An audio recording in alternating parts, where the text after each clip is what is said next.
Patton here, coming to you with another session of Theology Unplugged. This is one of those special sessions where I am going to try to do the best I can to answer your questions that I have received from you, and I'm going to do it as quick as possible, hopefully within 5 or 10 minutes apiece. I'm going to try to keep it down to 5 minutes. So I'm just jumping right in. The first question I have here has to do with how can I say I want to be a charismatic? Because I say that all the time. I've said that often. I want to be a charismatic. I'm the most wannabe charismatic you will ever meet.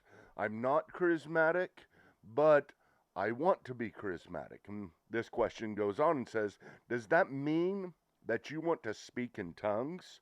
Well, of course. I mean, the tongues is a gift of the Spirit.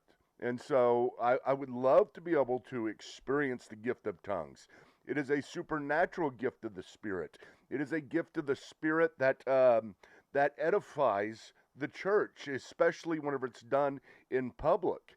I would love to be involved in just a ministry that is displaying the gifts, the fruits, the power of the Spirit in such a way that is evident.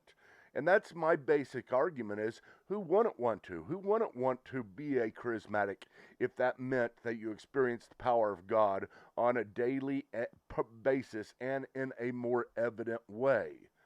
I mean, they are gifts and they are good things. I don't happen to be a charismatic, but they're asking, do I want to speak in tongues? Well, here's the question. Yes, I do.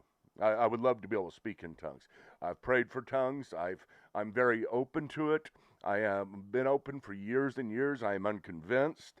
But whenever it comes to the gift of tongues, I do see the possibility in the New Testament of there being, and I know this is going to sound weird, of there being two types of tongues. One tongues that you have in Acts chapter 2, where people are speaking in another language that they don't know supernaturally, and people are hearing them speak in their language the mysteries of God, the great things of God, and they are praising God based upon it. So this could be just simply that I'm able to supernaturally, miraculously speak in a language that I don't know in order to tell other people about God. Now, what does that do? That does two things. Number one, it tells people about God. But number two, it produces a miracle at the same time. Now, maybe they don't know it's a miracle, but the whole idea is the people would know it's a miracle. Even in Acts chapter 2, they said, what are all these babbling Galileans who are speaking in our own dialect? I mean, basically, even with our own accent, they're speaking. How do they know that? So they saw this as a miracle of God. But I do see in 1 Corinthians chapter 14 the possibility, because a lot of people say it's not just that. It's not just the Acts chapter 2. It is not just that tongues is speaking in another language, but it is also a personal, private prayer language. And I'm open to that. I'm not convinced completely, but let me tell you why I'm open to that. Why I think 1 Corinthians chapter 14 may be talking about a second gift of tongues. Something that is maybe different, connected, completely different, or connected in some way, overlapping. But Paul talks about speaking in tongues in chapter 14 of 1 Corinthians, and he's talking to the Corinthians about the confusing things they're saying in the public whenever there is no interpreter.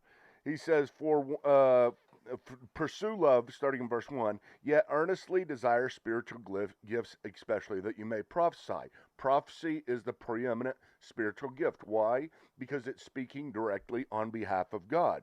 And that is the most edifying. It's the most important to have the gift of prophecy, to be able to receive the gift of prophecy, to be able to have a prophet come to you and speak on behalf of God.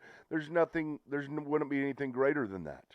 But the one who prophesies speaks to men for edification and exhortation. The one who speaks in a tongue edifies himself, but no one else. But the one who prophesies edifies the church. So this is saying if you're speaking in tongues in a public setting without an interpreter, then the only person being edified is yourself. Now, you may say, Michael, what he's saying here is in contrast to the good of a mutual edification. And 1 Corinthians chapter 12 does say that the gifts of the Spirit are for the mutual edification. Maybe he's taking this and saying, whenever you speak in tongues, you are doing it selfishly if you don't have an interpreter. And the only one you're edifying is yourself, which is not a good thing.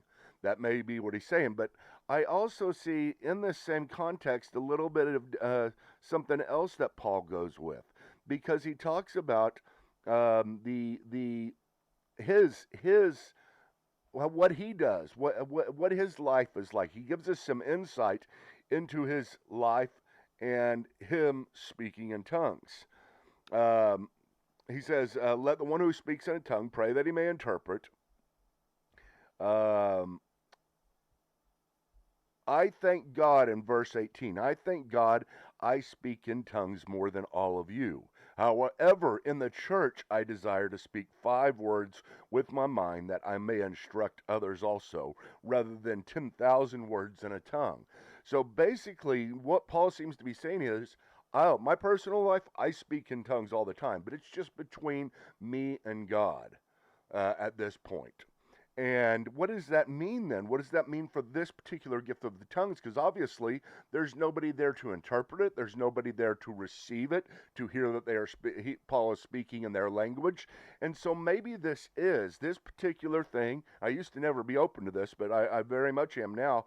Maybe this gift we're talking about here is a gift of, in this context, is a gift of self-edification. And you are edifying the church because you're edifying yourself and you're encouraging yourself. That by virtue now you're encouraging the church. But it is something that is kind of like just think of it as a spiritual prayer language, an unarticulated expression of spiritual thought. Just like crying is an unarticulated expression of sorrow. Laughter is an unarticulated expression of joy or comedy. Well, maybe speaking in tongues is the same type of thing. It's not necessarily a language that's out there, but it is unarticulated and maybe even random, like laughter and like crying. So I'm not sure about that. Now, whenever you say, Michael, do you want to speak in tongues? I would say, first of all,